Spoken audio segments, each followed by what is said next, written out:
পরিকল্পনা আমরা শুরু করে দিয়েছি কার্যক্রম। এখন ওরা তিস্তা বাঁচাও, কেউ কেউ মজা করি বলে যে তিস্তা বেচাও, এই আন্দোলনের নামে লক্ষ লক্ষ কোটি কোটি টাকা তারা নিচ্ছে, নাই?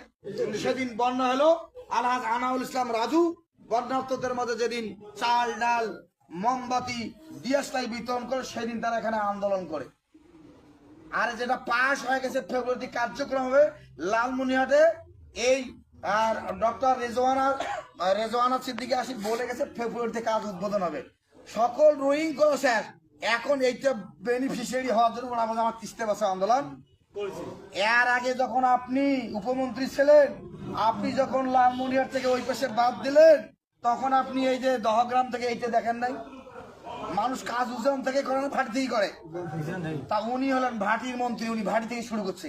আর মানুষকে এখন উনি দেখায় যে আমরা তিস্তা বাঁচাও করবো। এতদিনই কি করছে, ক্ষমতা তো ছিলেন। সুতরাং এটা হয়ে গেছে পাস, এইটা দিয়ে মানুষকে ধোকা দেওয়া যাবে না। প্রিয় পারুলিয়ার